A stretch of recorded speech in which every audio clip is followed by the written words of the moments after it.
नमस्कार दोस्तों, कैसे हैं आप सभी के सभी। आई होप सभी हेल्दी हैं, कंसिस्टेंटली प्रिपेयर करें। तो आज हमारे साथ एक बहुत ही स्पेशल गेस्ट हैं। हमारे साथ जुड़े हैं मेरे पिछले कुछ समय से बहुत ही खास स्टूडेंट रहे हैं, अनीश बनवाल। इस साल इन्होंने एसबीआई धन्यवाद। 2021 का रिक्रूटमेंट क्लियर किया है और अपना वैल्यूबल टाइम निकाला है आप सभी लोगों के लिए, जिससे कि इस साल जितने भी बच्चे प्रिपेयर करें, चाहे वो बिगिनर हो, चाहे उनको 1-2 साल हो चुके हो, कुछ कुछ कमियां रह जाती है। और जब भी कोई आप में से ही बच्चा सेलेक्ट होता है, उसकी गाइडेंस लेने में, उससे कुछ जरूरी चीजें सीखने में कभी हिचकिचाहट नहीं करनी चाहिए। तो वही आज हम सभी सीखने की कोशिश करेंगे, जिससे कि इस साल जो कमियां रह गई थी या जो नए बच्चे भी हैं जिनके लिए जर्नी अभी स्टार्ट हो रही है, इसी साल में क्लियर करें एग्जाम। तो सबसे पहले तो वेलकम मनीष, अनीश, आपने समय निकाला यार, इसके लिए बहुत बहुत धन्यवाद। सबसे पहले आप ये ठीक है बताइए, सर। एसबीआई पीओ के लिए जो आपने प्रिपरेशन की, उसके लिए ड्यूरेशन कितना, मतलब कितना टाइम हो गया आपको प्रिपेयर करते हुए? सर मैंने 2019 का मैं ग्रेजुएट हूँ। उसके बाद अच्छा मैंने प्रिपरेशन 2020 के आरआरबी पीओ से स्टार्ट की थी, 2020 में जो हुआ था। अच्छा उसके अच्छा बाद फिर मैं अभी। अच्छा अच्छा अच्छा। लास्ट टाइम आपने एसबीआई पीओ या आईबीपीएस पीओ इनके एग्जाम्स दिए थे? हाँ, एसबीआई पीओ दिया था बट मेंस क्लियर नहीं हुआ था, और IPS PO final merit list 1 mark से नहीं रहा, हो गया नहीं हुआ वन था। 1 मार्क से। तो यहाँ पर एक बहुत ही अच्छी चीज हम अनीश से सीख सकते हैं, क्योंकि आप में से बहुत सारे मेरे ऐसे स्टूडेंट है यार अनीश, जिनका 0.25 से रह गया, जिनका 1.25 से बहुत ही डिमोटिवेटेड फील कर रहे हैं कि सर दूसरा साल था, या फिर कुछ बच्चों का तीसरा साल था कि सर इस बार तो हम बिल्कुल मेंस भी क्लियर कर लिया था, इंटरव्यू भी दे लिया था, और उसके बाद रह के बहुत शैटर्ड फील कर रहे हैं। मतलब मानसिक जो स्थिति है ना, वो समझा नहीं सकते, खुद को उठाएं कैसे ये नहीं समझ आ रहा। तो उनको मैं आप जैसे स्टूडेंट्स का एग्जाम्पल देता हूँ। अब एग्जाम्पल आपकी, आप खुद अच्छे से इन बच्चों को बताएं तो उनके लिए ज्यादा इंपैक्टफुल रहेगा। तो आप बताओ कि आपकी उस टाइम आपने क्या डिसाइड किया था जब आप 1 मार्क से रह गए थे? फिर द थिंग इज दैट कि 1 मार्क से जब मैं रह गया था तो उसमें मैं ना रिजर्व लिस्ट में था और ना ही कहीं, मेरे पास कोई और ऑप्शन ही नहीं था। तो अच्छा ऑब्वियसली मेरे मैं बहुत ज्यादा अपसेट था और मैं डिप्रेस बहुत फील कर रहा था। अच्छा बट लकीली मेरे पेरेंट्स ने ये देख लिया, तो मेरे पापा ने बोला अरे कोई बात नहीं, तुम अभी 22 साल के तो हो, अभी बहुत हम्म, टाइम है। ऐसे करके उन्होंने मुझे मोटिवेट किया। बट बाद में पता चला कि मेरे पापा parents was like really upset about it कि 1 मार्क से नहीं रहा। बट हाँ, उन्होंने ही मुझे मोटिवेट किया और रखा, उन्होंने ही मुझे मोटिवेट रखा। अच्छा अच्छा। तो फिर आपने, जैसे कि पेरेंट्स का सपोर्ट रहा, ये तो बहुत अच्छा है, बहुत फॉर्चुनेट है। बहुत सारे लोगों का हम्म। नहीं रहता है, आपका था, ये तो बहुत बढ़िया बात है। बट इसके बाद टैक्टिकली अगर अपने बात करें, स्ट्रैटेजिकली अगर अपने बात करें, आपने क्या क्या चीजें चेंज की, क्या क्या चीजें वही रखी, क्या क्या नई नई चीजें ऐड की, जिससे कि ये साल आपके लिए फ्रूटफुल रहा? मैंने एक्चुअली सर अपना जितने भी मार्क्स थे ना लास्ट ईयर के, मैंने हाँ जी। सबका देखा, सब मेरे से 2 मार्क्स 3 मार्क्स सबसे छूट रहा था। और मेरा अच्छा सबसे वीकेस्ट पॉइंट था जीए। तो मैंने अच्छा एनालाइज किया कि मैं कहाँ मिस कर रहा हूँ। मेरा रीजनिंग अच्छा था, क्वांट्स अच्छा था, इंग्लिश था, मेरा जीए बहुत वीक चल रहा था। तो मैंने उसे अच्छा रेगुलर स्टार्ट किया, उसे अच्छे से फॉलो किया, फाइनली आके वो बेनिफिट किया मुझे एट द एंड। अच्छा अच्छा अच्छा अच्छा। Very good very good very good. तो अब तो जैसे कि बेसिकली सर मैं वीकनेस को स्पॉट करके उस पर वर्क कर रहा था। उस पे वर्क कर रहे थे। चलो, very good very good very good. तो अपने कुछ कैटेगरी के स्टूडेंट्स के लिए बात करते हैं, अपने बिगिनर के लिए भी बात कर लेंगे, और जिन जो ऑलरेडी प्रिपेयरिंग है, जिनको जैसे 1 साल 2 साल हो चुका है, उनके लिए भी बात करेंगे। सबसे पहले जैसे इस साल जो जर्नी स्टार्ट कर रहे हैं, जिनको जैसे 2022 में जनवरी से या फिर फरवरी से या अभी मार्च से स्टार्ट करने वाले, उनके लिए आप क्या क्या सजेशंस दोगे? उनके लिए क्या क्या रोड मैप आप क्या बताओगे कि यार किस तरह से अपने को आने वाला टाइम अप्रोच करना मैंने कुछ मिस्टेक्स थे जो मुझे 2 साल लग गए, है? मैं एकदम सीरियसली यही बोलना चाहूंगा। जीए में फोकस रखो, एवरी डे उसे पढ़ो और उसे रिवाइज करो, वीकली मंथली। इसे मतलब मतलब ऐसा नहीं है कि स्किप कर देना चाहिए, बाद में प्री के बाद करना चाहिए। First, second is that pre और मेंस दोनों का साथ में प्रिपरेशन करना चाहिए। मुझे नहीं लगता कि ये जो बहुत लोगों का नोशन होता है कि फर्स्ट प्री कर लेते हैं, अच्छे से प्रिपरेशन हो जाएगा, उसके बाद मेंस टच करेंगे, हाँ तब जी। तक बहुत लेट हो जाता है। आई हाँ जी। फील लाइक तो आई थिंक दोनों को एक साथ लेके चलना चाहिए। और जब भी आप एग्जाम दे रहे हो उससे आई थिंक 1 वीक पहले या 2 वीक पहले से आपको और दूसरे क्वेश्चन सर्च नहीं करना चाहिए, सिर्फ और सिर्फ टाइमिंग के साथ मॉक एकदम हर क्वेश्चन टाइम के साथ देना चाहिए। उससे पहले आप पूरे के पूरे विदाउट टाइमिंग दे सकते हो तो हाँ प्रिपेयर जी। करने वक्त। अच्छा, जीए के लिए आप क्या सोर्स सजेस्ट करोगे? आपने कहाँ से रेफर किया था जहां से बच्चे पढ़ सके? मैंने सर एक टीचर है जो यूट्यूब में ही पढ़ाते हैं, मैंने सिर्फ उनका फ्री कोर्स ही दिया था और कुछ पेड नहीं था। अभिजीत मिश्रा करके नाम है।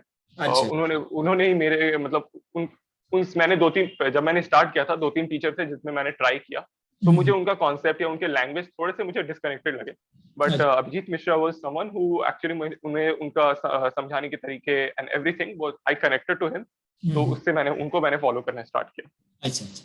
अच्छा, प्री और मेंस के लिए जैसे कि आपने बोला कि प्री की टेस्ट देनी चाहिए, तो टेस्ट सीरीज आपने कौन सी परचेज करी? काफी बच्चों का ये भी डाउट रहता है जो बिगिनर रहते हैं, जिनको अभी जो सीन में एंट्री किया उनको पता नहीं कि यार कौन सा प्लेटफॉर्म अच्छा है कौन सा खराब है।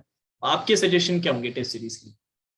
सर मेरे सजेशन होगा, मैंने last year practice mock start किया था एंड अच्छा। आफ्टर दैट मैंने स्मार्ट कीड़ा, मतलब प्रैक्टिस मॉक खत्म हो गया था तो फिर मैंने स्मार्ट कीड़ा टच जस्ट चेंज किया, क्योंकि प्रैक्टिस मॉक में जैसे फॉर एग्जांपल 5-6 लोग बना रहे हैं तो वो हर चीज एक ही माइंडसेट से वो क्वेश्चन बनाते हैं।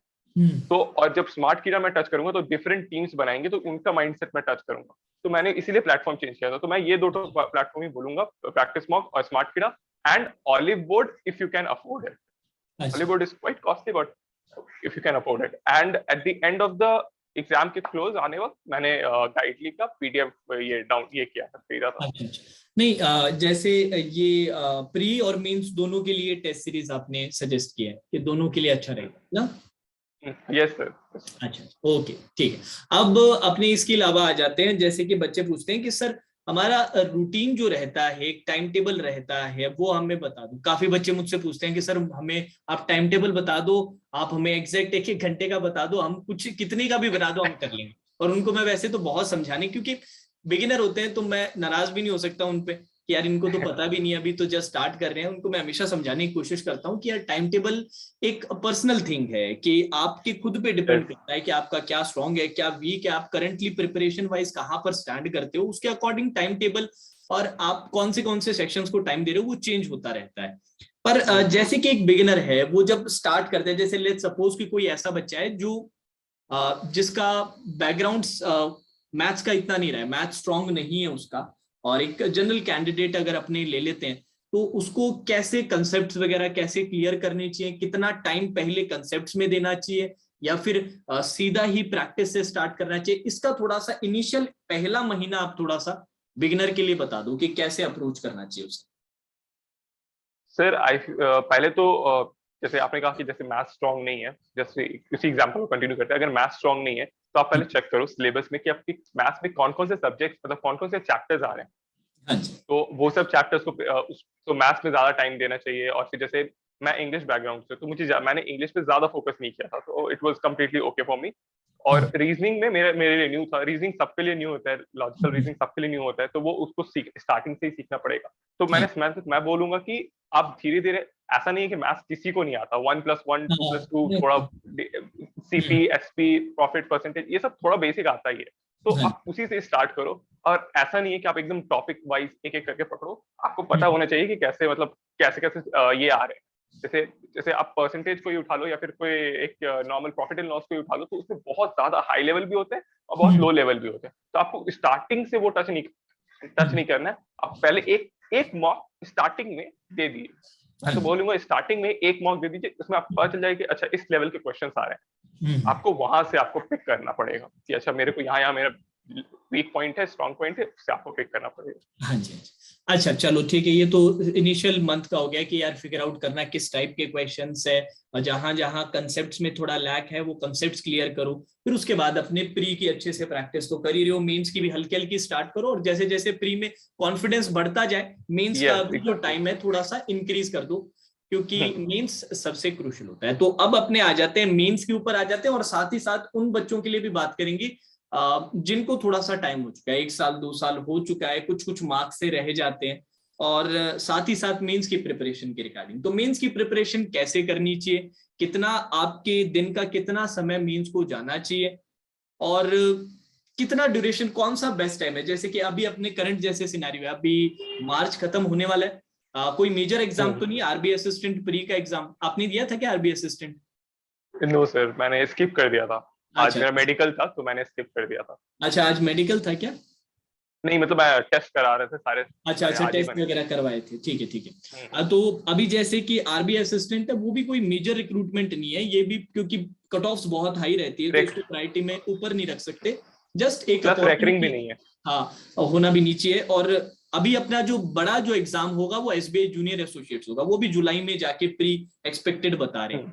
तो अभी अपने पास समय खूब है, तो अपने पास अप्रैल है, मई है, अपने पास जून है, ऑलमोस्ट 3 महीने तो पक्के से। तो अब जैसे कि ऑलरेडी जिनको थोड़ा समय हो चुका है, वो कैसे प्रिपरेशन करें, वो मेंस के लिए कितना टाइम दे, प्री के लिए साथ साथ में कितना टाइम दे, क्योंकि आसपास अब कोई प्री भी नहीं है। तो इसके लिए आपकी क्या राय रहेगी बच्चों की?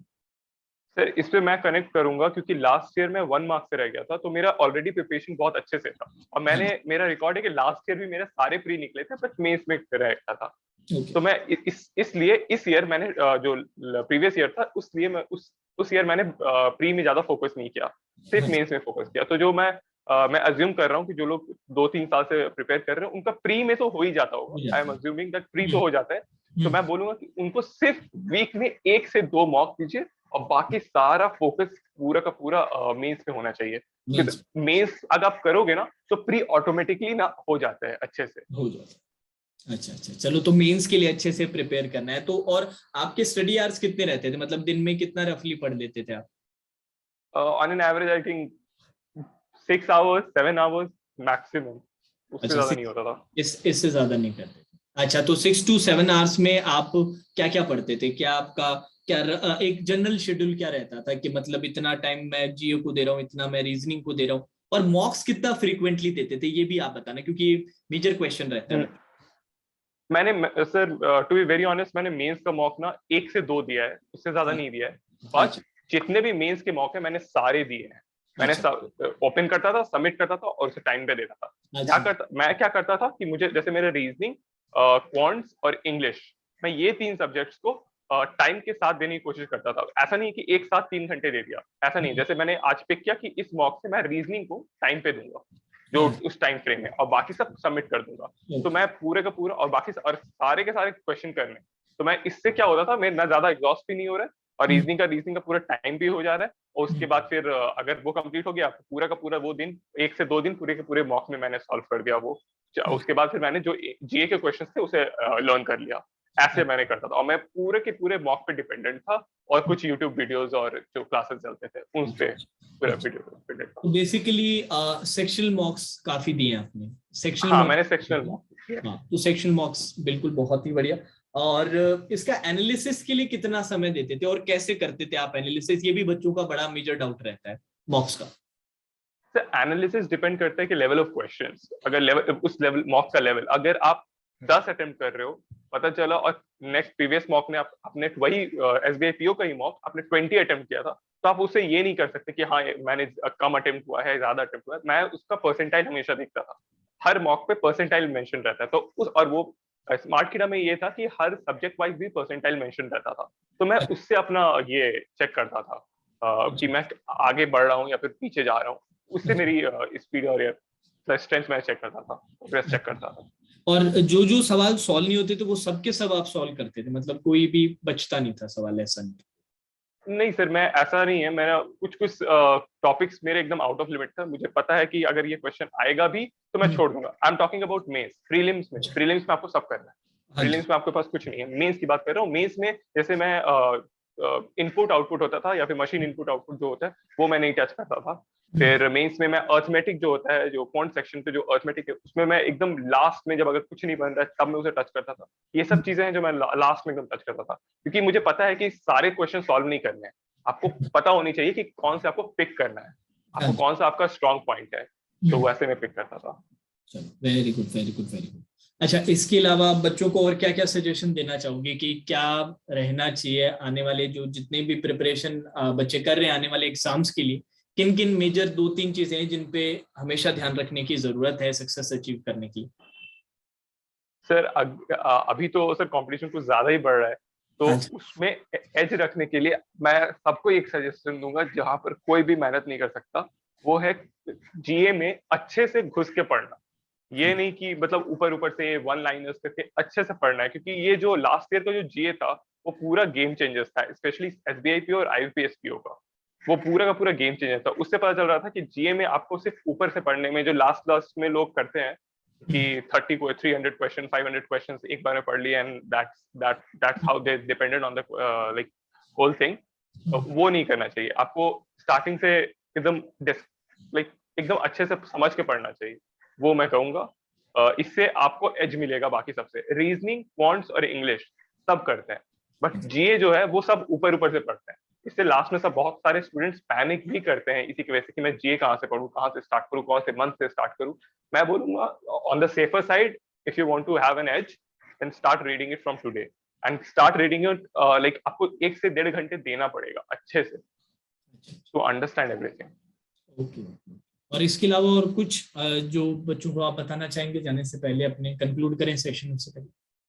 सर मैं सब्जेक्टिव वाइज बता दूं, जीए का मैंने बता दिया। हाँ रीजनिंग जी। में मैं बोलूंगा कि आप जितना पजल सॉल्व कर सकते हो मेंस का, जितना पजल सॉल्व कर सकते हो आप पजल सॉल्व कीजिएगा, आपके जितने भी मिसलेनियस है आपकी अंडरस्टैंडिंग बढ़ेगी और जितने भी मिसलेनियस है आपके सॉल्व होने लगेंगे। That is how it works, like that is how it work for me. And quants में मैं स्पेशली बोलूंगा कि सिर्फ और सिर्फ मैंने मेंस के डीआई में सॉल्व किया है, मेंस के डीआई में भी फोकस किया है और उसी में किया और अच्छा स्कोर है। जैसे लास्ट अभी कुछ दिन पहले आईपीएस पीओ का रिजल्ट आउट था, मेरा 22 आया था क्वांट्स में, तो it's a good marks. IPS PO mains की बात कर रहा हूँ, it's a good marks in quant section. तो सिर्फ और सिर्फ डीआई में मैंने फोकस किया, अर्थमेटिक ज्यादा टच नहीं किया, सिर्फ DI.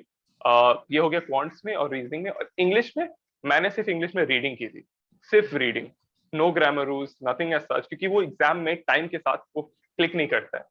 But if you read like every day frequently, then you will get it कि यहाँ पर कुछ मिस्टेक है या फिर यहाँ पर कुछ चल रहा है। तो मैं वैसे ही कर रहा था।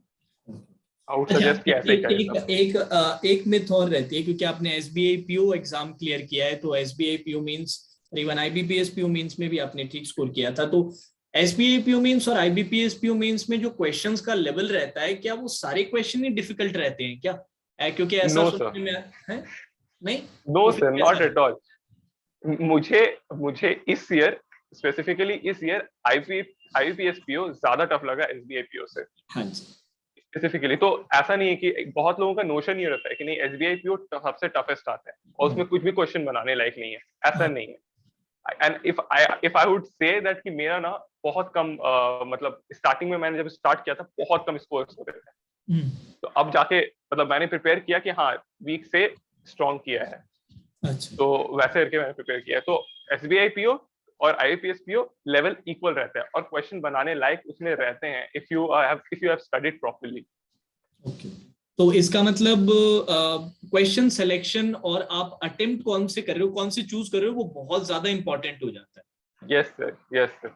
मतलब ये कोई आईपीएस हाँ जी। ये आईपीएस क्लर्क में बहुत लोगों ने रीजनिंग सेक्शन को बहुत डिफिकल्ट बोला था, बहुत हाँ डिफिकल्ट बोला था। I don't know how, but मैंने 25 अटेम्प्ट किया and I was very confuse कि लोग क्या बोल रहे हैं। ये हाँ इसीलिए हुआ क्योंकि लोगों ने क्वेश्चन पिक गलत किया। हाँ। मैंने जब घर में आके क्वेश्चंस देखे या फिर लोगों ने क्वेश्चंस मेमोरी बेस्ड था देखा, मैंने देखा कि ये क्वेश्चन काफी टफ है।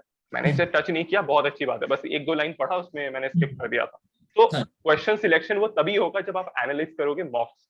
तो हाँ। मेंस के मॉक्स कितना एनालाइज करोगे आपको पता चलेगा, और आप बिल्कुल जितने सॉल्व करोगे क्वेश्चंस। बिल्कुल बिल्कुल, एग्जैक्टली एग्जैक्टली। तो एक अच्छे नोट पे अनीश ने एक अच्छा पॉइंट बताया, जो मैं आप लोगों से भी कहता हूँ और हर जो सिलेक्टेड बच्चा है वो कहेगा ही कहेगा। देखिए, अगर 2 कैंडिडेट है जिनका प्रिपरेशन का लेवल सेम है और वो मेंस के लिए अपेयर होते हैं, एक बच्चे को पेपर देना आता है, पेपर देना आता है मतलब कि उसको पता है कि भाई मुझे कौन कौन से क्वेश्चन करने हैं, कौन से क्वेश्चन छोड़ने, और एक बच्चा है जो थोड़ा सा उसने इस चीज पे ध्यान नहीं दिया और थोड़ा सा ये है कि यार मैं तो कोई भी क्वेश्चन सॉल्व कर लूंगा, और मुश्किल सवाल है जस्ट बिकॉज 2-2 मार्क्स का उसको दिख गया कि यार यहाँ पर तो मुझे 6 मार्क्स सीधा मिल जाएगा, 8 मार्क्स सीधा मिल जाएगा। अब होगा क्या, वो पहले क्वेश्चन में अगर सॉल्व भी कर लेगा उसको 15 से 20 मिनट का टाइम निकल जाएगा, मेंटली एग्जॉस्ट हो जाएगा, और फिर उसको रियलाइजेशन होगी कि यार मेरा 20 मिनट ऑलरेडी जा चुका है, ऑल तो मेरे पास 7-8 मार्क्स तो आगे, बट आगे का पेपर पूरा का पूरा बहुत कम एफिशिएंसी से हो पाता है।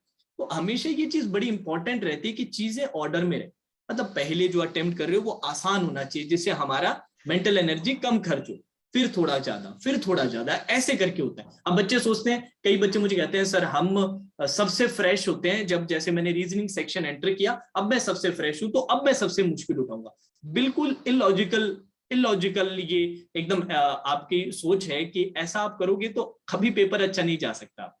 आप क्या कह रहे थे अनीश, बताइए। सर मैं यही बोलूंगा कि आप इजी पिक करो और इजी को मार्क करो। तो जब ये साइड में जा रहे जितने भी क्वेश्चंस होते हैं ना, तो एक दो जब ग्रीन ग्रीन रहता है ना, तो वो आपको पैनिक को कम करता है। हाँ आप जी 20 मिनट्स पार हो गए और आपके पूरे के पूरे व्हाइट है वहां पर, वो हाँ जी आपका पैनिक को बहुत ज्यादा बूस्ट करता है, बहुत ज्यादा मतलब स्ट्रैटेजी गलत लगती है। तो हाँ मैंने जी अपने आप में, मैं एग्जाम में बहुत पैनिक करता था और उससे मेरे बहुत सारे एग्जाम मतलब क्लियर होने से रुक गए। हाँ तो जी मैं क्या करता था, इजी वाले को पिक कर देता था, सो दैट कि यहाँ पर ग्रीन हो जाए जो जो हाँ मैंने जी आंसर दे दिया है। हाँ तो जी फिर मैं लास्ट में उतना पैनिक नहीं करता था, आराम से। और पैनिक नहीं करने से ना वो क्वेश्चन जल्दी भी बनती है।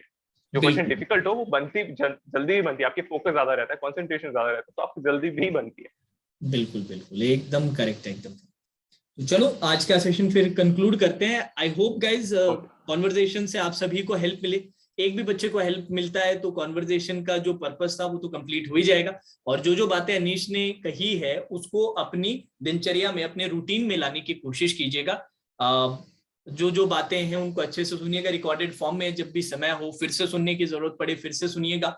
और उम्मीद तो यही है कि ये कॉन्वर्जेशन एटलीस्ट 3 से 4 बच्चों की हेल्प जरूर करे। और नेक्स्ट टाइम जब मैं आप जैसे किसी और कैंडिडेट से बात करूं तो वो मेंशन करे कि सर ऐसी हम भी कॉन्वर्जेशन सुनी थी पिछली बार कुछ बच्चों की, और ये कॉन्वर्जेशन हमारे लिए बहुत हेल्पफुल रही थी। तो कोशिश तो यही है Anish.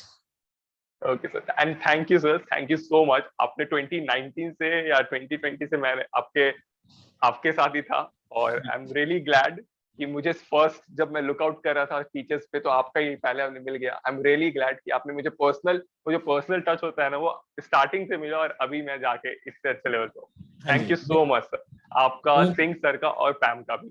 Thank you so thank much you sir. Thank you. कोई प्रॉब्लम नहीं, मेरे को तो अभी भी याद है यार अनीश, मेरे को अपने 2020 में आप जुड़े थे क्योंकि 2020 से मैंने यस ऑनलाइन सर, पढ़ाना स्टार्ट किया था। तो यस उस सर, टाइम अनअकैडमी आप में। रेगुलरली क्लासेस में आते थे। और 2020 में भी मैंने आपसे कहा था क्योंकि मैंने तो यही एक्सपेक्ट किया था कि 2020 में ही आप एग्जाम क्लियर कर लोगे, मेरी एक्सपेक्टेशन ये थी। बट नहीं कर पाए थे, तो ये मेरे को पक्का था, तभी मैंने उस टाइम भी आपसे बात की थी। और आपको हमेशा मैंने ये बोलने की कोशिश की कि मुझे पता है कि अगर ऑन ट्रैक रहोगे तो 2021 में सिलेक्शन आपका सर्टेन है, क्योंकि बच्चों का पता चल जाता है कि यार क्या कैपेबिलिटीज रहती है। तो आपका जब सिलेक्शन हुआ, और आप जैसे जो कुछ बच्चे थे जिनका दूसरा या तीसरा साल था और जिनको मैं मानता था कि यार अच्छे से मेहनत कर रहे हैं और डिजर्व करते हैं, उनका जब सिलेक्शन होता है तो खुशी थोड़ी एक्स्ट्रा होती है। खुशी तो सारे बच्चों की होती है जितने भी स्टूडेंट, पर डिजर्विंग जब सेलेक्ट होता है तो उसकी अलग होती है कि यार फेयर हुआ, कि होना ही चाहिए था और हो गया। अब आगे लाइफ के लिए मेरी तरफ से तो बेस्ट ऑफ लक, और यहाँ पे रुकना थैंक यू मत। सर। आगे के लिए सोचना, हमेशा अपने आप को ग्रो करने की कोशिश करना। Yes SBI sir, PO yes. अच्छा जॉब है, बट उससे भी अच्छा आप डिजर्व करते हो, उसके लिए मेहनत करोगे तो जरूर अचीव करोगे। ठीक है, yes sir. Okay sir. Thank you चलो sir, thank you sir. Okay.